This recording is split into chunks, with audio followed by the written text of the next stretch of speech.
everybody, welcome to Bones Collector, and today on the Bones Collector this video is going to be about an unboxing of a game that's very special to me. It's called The Princes of Florence, and it came out in the year 2000. The designer is Richard and Jens Christopher Ulrich and Wolfgang Kramer. Kramer and Kiesling, of course, some of our favorite board game designers. And you're probably asking, well, if you've already got it, what's in the box? Well, this is a kind of a deluxe or deluxeified kind of edition, and it's all in Italian, I think. So I don't know what to expect. I've kind of looked at it on YouTube, and we got it from the Geek Market or Geek Store. And so we're going to unbox this today and see what it looks like. But I love this game. It's one of my favorite games of all time. On the box it says 3 to 5 players, but this is a 2010 production of reprint, and because of that it has 2-player directions in it. Originally the game was for 3 to 5 players, but the game is magnificent at 2, and I fell in love with it after the first play. Of course, I watched it played on YouTube several times, had a really good feeling that I was going to like it. After I picked up a used copy and played it, for me it's just a magnificent game. So without further yakking, I'm going to get into this box and see what it looks like. And that's by Rio Grande Games, that one there. So let's see what we got here. And this box kind of scares me because it's a little bit big. And you know I am about large boxes. I hope it's only up to about there. Maybe there's a bunch of packing material in here, but let's see what we got. We got this, like I say, from the Geek Store. And very reasonable price. I was pretty surprised. I'll leave that set out. And there is a lot of packing material in here and a t-shirt.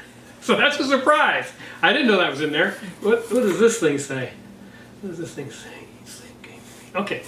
All right. Hopefully you can see this. It says, eat, sleep, game, and repeat. So we do a lot of that here at the Bones Collector House. That's a pretty cool t-shirt. I really like it. And that was a surprise. Did you know that was coming? Okay. So that took up some space. Very nice. Oh, this is it. Okay, that's better. There we go. Let's get that out of here. Wow. It's a hefty box, but it's just a regular size game box, which I'm in love with. And let's see here. Yeah, Princes of Florence. Look at that. 3D effect. It's very pretty. Hopefully you're not getting too much glare. I'm getting signals from my editor. And let's see. And on this box it says 2 to 5 players, so that must have the official variant. Now if you get this Rio Grande version, the 2-player rules come in the box, plus an expansion, so that's in the 2010 box. You managed to get that one, and it's wonderful just like it is. But I love the game, and I wanted to see what this was all about, and see if I liked this version better, and see what happens. But it says 75 to 100 minutes, 2 to 5 players. This game plays in 7 rounds. And there's a little bit going on in this game, but Lori and I played this game in less than an hour. If you're just going to play with 2 players, you can get it done in less than an hour, so that's pretty cool. Let's get the plastic off of this thing, because that falls right into where we like to play games. We don't like to sit at the table for a long time, so an hour or less is really attractive to us. Man, who's the publisher of this game? Uplay.it?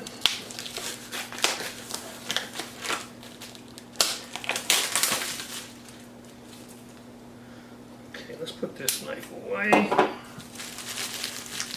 And I want to show you something else on this box. Wow, this is cool.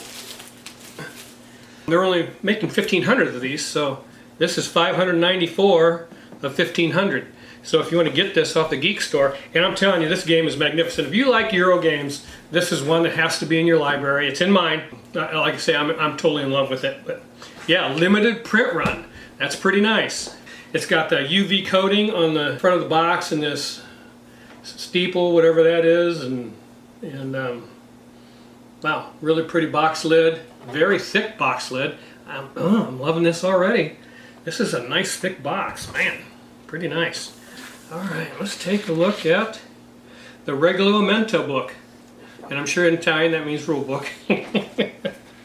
So I do not speak nor read Italian. This is all in Italian. So, but this game is pretty much language independent. And I'm sure you can print the rules in English off of Board Game Geek if you had to. So yeah, that's the rule book, all in Italian. I'm gonna lay that right there for now. Let me see here if that has any. Yeah. No, you're not going to get much out of that rule book. So, okay, 2 to 5 players. So, wow, there we go. That's a pretty nice looking board for all players to use. This is the common board, and you'll have a player board. And the way this game works is you're going to try to produce works of art, or magnificent works. And you get so many points for doing that. Work value, it's called. So depending on what you have in your player board, like what the artist likes, like a forest or a lake, and freedom tokens you can get, and it will add bonus points to that completed work.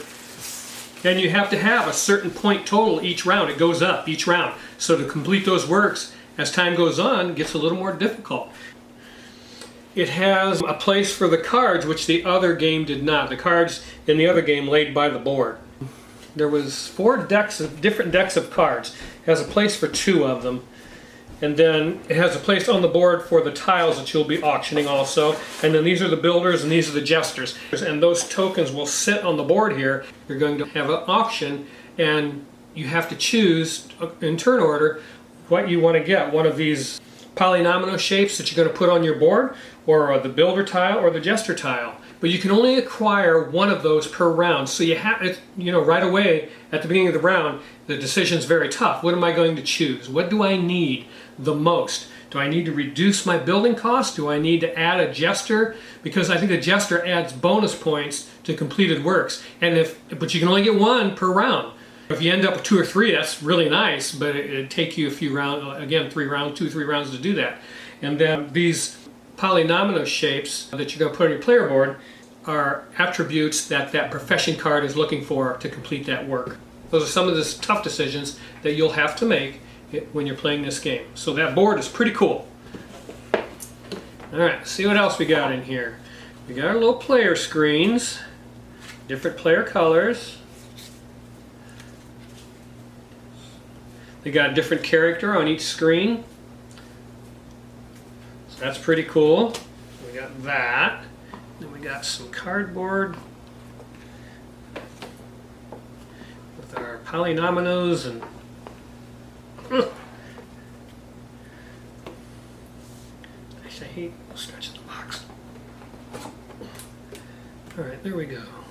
Wow. This is really nice. These are very thick tokens. Let's punch one. Yeah, very nice. I compared the other ones. These are probably twice as thick, I would say, to the original game. And then these are our freedom tokens. There's 3 different ones. I can't remember what they do. It's been a while, like I say. This must be a first player token. That's pretty sweet. Fleur-de-lis, whatever you call it. Yeah, fleur-de-lis, probably a first player token. And then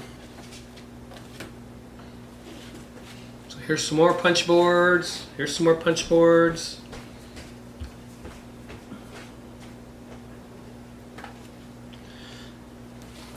And again, these tiles are nice and thick, and they're different shapes because there's certain ways you can lay them on your player board for them to be activated when you're completing a work. So that's pretty cool. And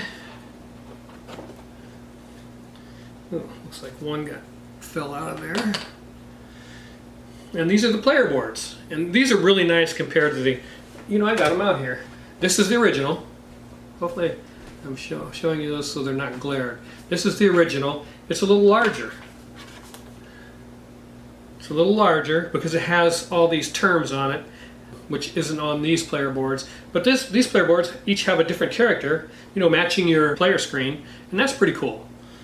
And these are very thin, but they're nice. I mean, if you get that, I was very happy with that. But when I saw this, I had to think about it a while, and finally said, what the heck, I'm going to go ahead and get it and see what it looks like. These are twice as thick, and you know, everything of course is in Italian, but I know how to play the game. Once you know how to play the game, it doesn't matter what language it's in, so that's pretty neat. But these player boards are all different, you know, like I say, a different character, different colors.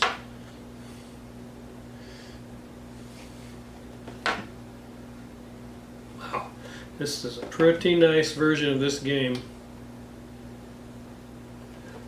Hopefully you're seeing some of those. They're very, very pretty. And this is the back. Each board also has a back to it. I wonder what that's about. I'll have to, I don't really know. I don't know. Anyways, yeah, very pretty boards, very thick. Then here we have a velvet draw bag. And let's see what's in here.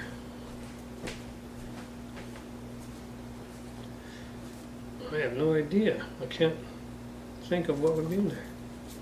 Oh, money. Has metal coins for them Florence. I think it's Florence that they use. Wow. Wow, so metal coins. Very pretty, different denominations. How many different denominations? 3 different denominations. Wow. Wow, that 100 coin is 1/4 of an inch thick. That's wild. That is something else. Whole big bag of money. I feel very rich right now. I spent money in this game and they gave me money back. Wow. So that's a pretty neat feature. Put the money right there, and then we got some bags that we can put stuff in. We got our card deck. Like I say, there's 4 different kinds of cards in that deck. We're going to take a look at those. Then we got our markers, which are a lot bigger than, let me see if I can show those to you. I've got a mess going on here, but like that's one of the markers from the first edition, or the edition that I have, and then there's the markers for this one.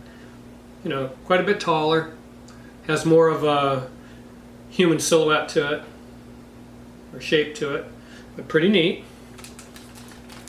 And you have round wooden markers for the score and fame track on there. And I'm going to tip this box up and show you the insert. And it's kind of like a velvet finish on the insert, and where you put everything in this box. Now I want to show you that my original version had a pretty nice plastic insert in it. I mean, it had a place for everything, for your people and your markers, and your cards went in here. I mean, it's pretty nice. I was pretty impressed, and I did not pay a lot of money for that game. This new version, this new deluxeified version, is $45 on the Geek Market. So that is for that. The Geek Store. Geek Store, yeah, on the Geek Store. I don't want you to get mixed up with the Geek Market, because they're 2 different things. This is on the Geek Store. And sometimes the Geek Store has some things you can't get anywhere else. So you have to kind of keep an eye on that if you're a board gamer. And sometimes you can find stuff on there that you're really looking for. And again, you can't get it anywhere else. I think that's where I got ugly Christmas sweaters. No, we got that from Kickstarter. Oh, did we? But it's available at the Geek Store. All right. You paid $25 for the original copy. Oh, $25. I paid $25 for the original and $45 for the Deluxeified. And both are very nice, and it's the same game. So it doesn't matter what version you have. Okay, so we got 4 decks of cards. Wow.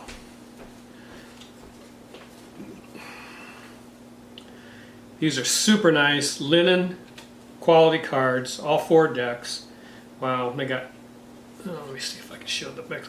Maybe I'll try to put them on the screen, but I mean, these things are really nice. The backs of them are beautiful. I don't know if you can see some of those.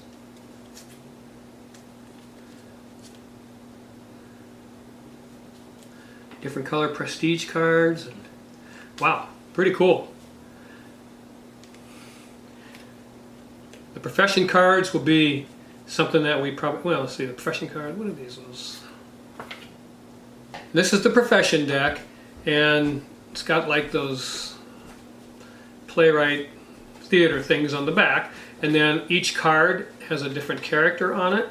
Very pretty artwork, and each card has the requirements that profession card needs to score and what you get bonuses for. So that's pretty cool because it's language independent. Shows you what all of these guys need or require in order to get the bonus for that work. But I'm sure I don't know, you probably can't see all those. We'll put some up on the screen. But very nice linen quality cards. So very impressive because in the other edition that we have, the cards, you know, it just has text on it. So there's no pictures or anything on the cards. So a big improvement in that regard. And then it just lists the requirements on each card, which again, didn't bother gameplay whatsoever. So if you happen to have that, you know, the gameplay's fine, or if you can get your hands on this particular copy, you're fine. Don't worry about it. So that is the Princes of Florence, the Deluxe Edition, and I'm going to play this game as soon as I possibly can because I love it, and I want to experience it with the new boards and see how I can do with not being able to read anything and understand any of the languages in it. But let's see. I showed you the extra bags I have for pieces. I think that's it. I think that is all there is to show. I always give a shout out whenever I talk about Princes of Florence to a guy named Jeremy. He does a talk through of Princes of Florence, and it's called Jeremy Reviews It. And when I watched his video, by the time I got finished, I knew exactly how to play Princes of Florence, and I had a pretty good idea I was going to be in love with it. And after I picked up a copy and played it, that was certainly the case. So I always give a big shout out to Jeremy, and thank you, Jeremy, for your video on how to play Princes of Florence. And the rest of you, if you're interested in this game, watch his talk through and see if it's something you might be interested in. Because it's an engaging game that the rule set is not that difficult, but the choices that you make are pretty tough and pretty difficult. And that's what makes, for me, a good board game. So I like games that have a light to medium complexity with very tough decisions to make and a small rule set. And this game doesn't have a very big set of rules. I mean, if this were in English, I mean, let's just to give you an idea. I mean, look at the size of the text in that book. I mean, there's just not a lot of rules to this game. But when you're playing it, the decisions are very difficult. Right from the get-go, when the auction begins at the front of every round, just deciding what you want to do, what tiles you want, because it gives a specific advantage to you for the remainder of the game. And so it affects different parts of your game. Which one do I want? Do I want this to complete a profession card? Do I want this to add prestige points to my completed work? You know, you have to make those decisions, and that's what makes board gaming a very, very good time. And boy, I just want everybody to play this game, because I'm sure once you do, you'll appreciate it for what it is. It's gorgeous. I mean, this game is fantastic. So if you haven't picked one of these up, if you haven't played it, try to get some exposure to it, because it is fantastic, you guys. I wouldn't lie to you. And I guess that's the end of this video today. I wanted to show you this game, and I was so excited to get it, and so excited every time I get to talk about the Princes of Florence, because again, it's a game that has staying power for our gaming tastes. So enjoy it if you get a chance to play it, and I'll see you the next time on The Bones Collector. Keep on board gaming, best hobby on the planet. Please like and subscribe. Everybody says that, and so do I, and I need it. I love all of you, and please play the Princes of Florence. It's wonderful. Oh, see you later. Hey everybody, I have a quick little addendum that I'm going to talk about in regards to this deluxe version of Principi di Firenze, which is the Princes of Florence. And I'm happy with everything about this game except the fact that they made the box so the lid is 1/4 of an inch from shutting. And I thought it was the insert, but I think it's just this box lid is made shorter than the rest of the box. I don't know what that's about. I don't know if I have any games that do that. I don't think I do. My point is, and why I'm saying this, is I took this insert out because you have to go on Board Game Geek and print this sheet out that shows you how to get everything in that insert to begin with, because those polynomino pieces all have to be put in there like a jigsaw puzzle. And I don't want to mess with that every time I play this game. So I'm going to take that insert out, put everything in bags in the box, you know, like that, like you do, you know, in other board games. So it's not any big deal because this box is very thick and tough, which is pretty nice.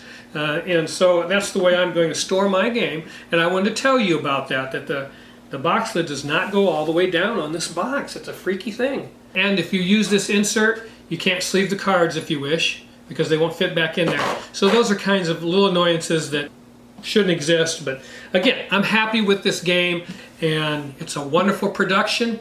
Just freaky that they didn't make the box lid to fit the game. That's kind of weird, but whatever. I mean, again, I don't. It doesn't bug me that much. You just have to put everything in bags like you do your other board games or some of the older board games and put it away like that. So, yeah, I wanted to tell you about that because I don't want you. If I find something out, I want to tell you guys about it so that you're aware of how it works. But I also want to tell you that it makes me appreciate the Rio Grande Games edition that I have, because that insert is perfect. Everything fits in it, and you lay the board on top, holds everything in place.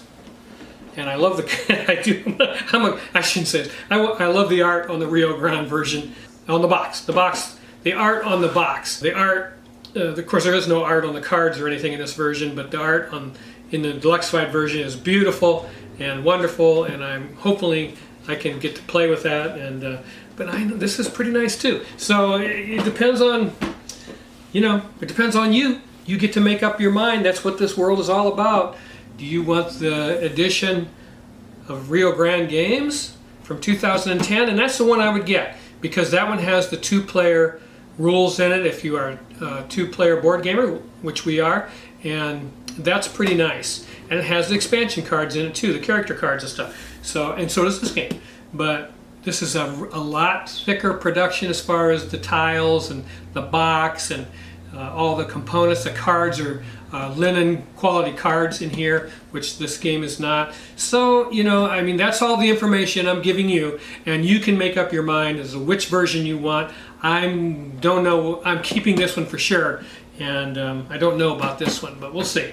I have other games where I have 2 copies of them, so we'll see what happens. But yeah, that's Princess of Florence. Please seek it out and play it, because if you're a Euro gamer like I am, like we are here at the Boast Collector, you're going to love Princess of Florence. Don't let it pass you by. Seek it out and check it out and play it. I'll see you next time.